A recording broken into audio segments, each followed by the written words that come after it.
Your issue is not what other people think of you. The real issue is what you think of you. Welcome, everyone. My name is Dr. Greg Stewart, and this is week 12 in a series promoting my book, I Cubed, Unlock the Inner Strength Behind Your Negative Emotions, coming January 21st, 2025. This is part 2 in the series on the matrix of insecurity. So the key takeaways for insecurity are, number 1, insecurity is the negative emotion that reveals the most. Number 2, the most likely reason that we are insecure is because it's true. There's no better place to train others in the skills to overcome insecurity than my work at the Residential Treatment Center. As I stated, I mainly worked with teenage girls, and insecurities were very much alive and well within these wonderful young ladies. One girl would cry out to me and say, "Dr. Greg, tell her to shut up because she's really pushing my buttons." I would reply, "Well, uninstall your buttons." The issue isn't that she's pushing your buttons. The problem is that you have buttons that she can push. Another time, a girl complained to me and that another girl called her a B. I replied in a similar way when I told her that the issue is not that she called you that. It's that you agree with her and you didn't want her to point it out. I also highlighted the fact that if it wasn't true, all the other girls who were near her would have defended her, saying something to the effect of, "What are you talking about? She's one of the sweetest girls in the unit." However, strangely, the other girls didn't feel compelled to do that. In another scenario, several of the girls were escalating because one of the particular girl was talking trash and bullying a number of the other girls. I called the girls together and I said, "Girls, I'm going to give you permission to do or say whatever you want to try and trigger me. I'll even give you permission to swear at me, but just don't attack me physically, but go for it. Give it your best shot." They immediately responded with a look of shock, but jumped on the opportunity and said, "Okay, Dr. Greg, you happen to have a big nose and your hair's thinning. You have a dad bod and you're so ADHD extra." On a side note, many of the girls called me extra, but I always told them I had no idea what that meant, but it sounded like a compliment. So thank you. All right. I appreciate it. In response to these girls, I simply said, "Girls, everything you said is true. Absolutely true. I own it. Now what?"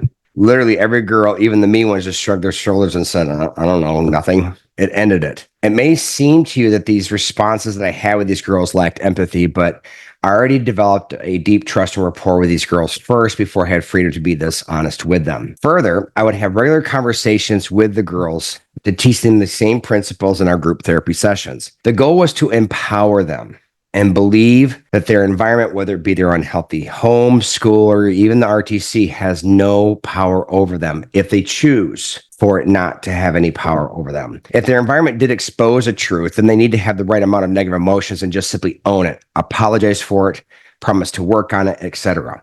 Negative emotions are healthy and valid if they're the right type and the right amount. If the criticisms are not true, then nothing is being exposed.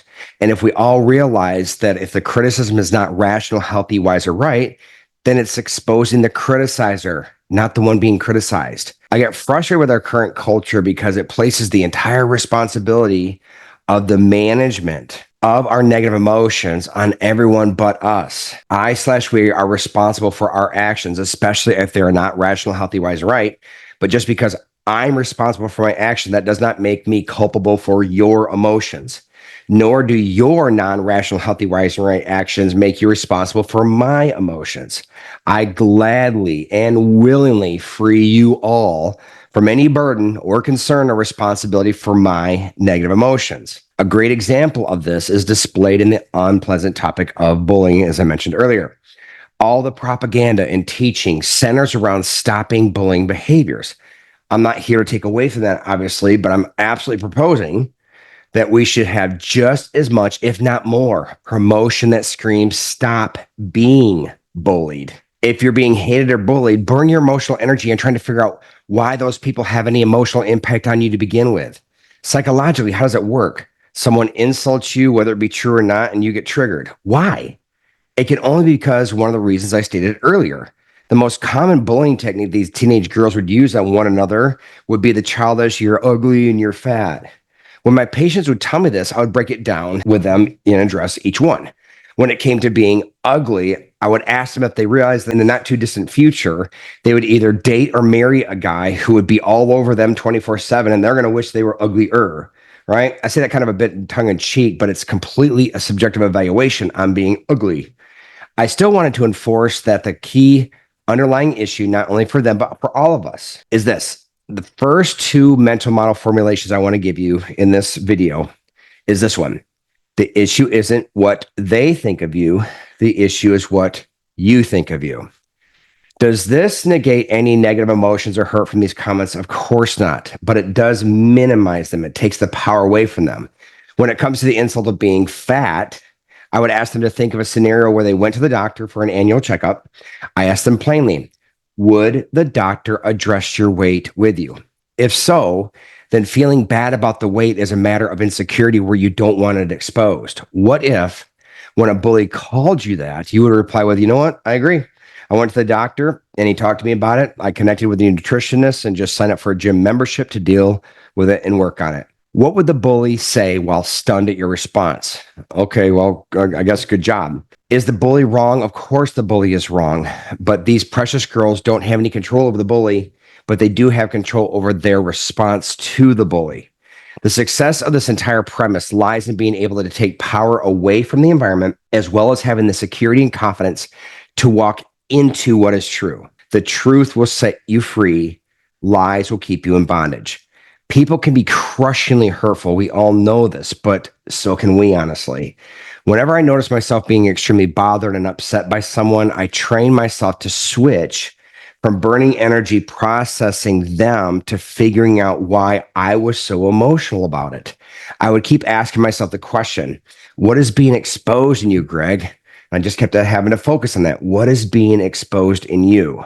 And would not let myself off the hook until I found that answer. The answer always resulted in the fact that I felt that one of my emotional goals was being blocked.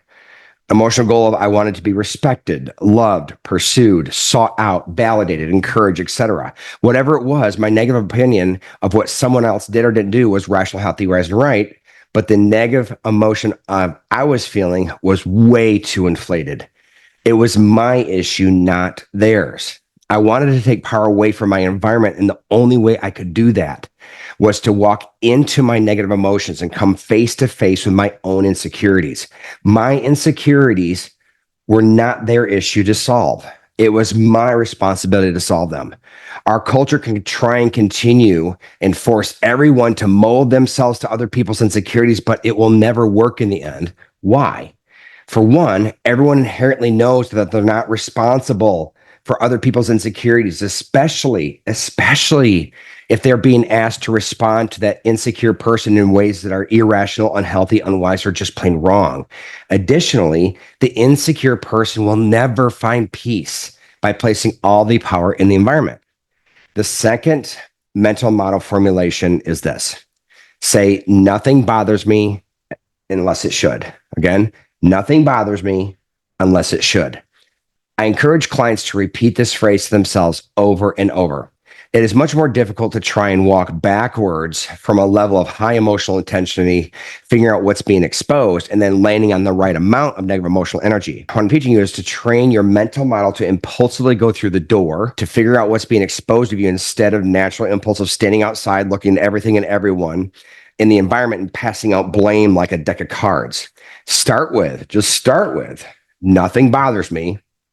And then assess the entire situation through rational, healthy, wise, and right, and then land on the right amount of emotional energy. How much energy do I need to respond? Remember, the mental model process, our formulas gather information in each situation, interpret it, and then create a certain amount of emotional energy to proactively or reactively respond to the situation. If our automatic assumption is that something needs adjusted in us first before something needs fixed in our environment, we're going to live much more confident and peaceful lives because we have the control. In my next video, I will give 2 powerful techniques to help you overcome your insecurities. We'll talk to you then.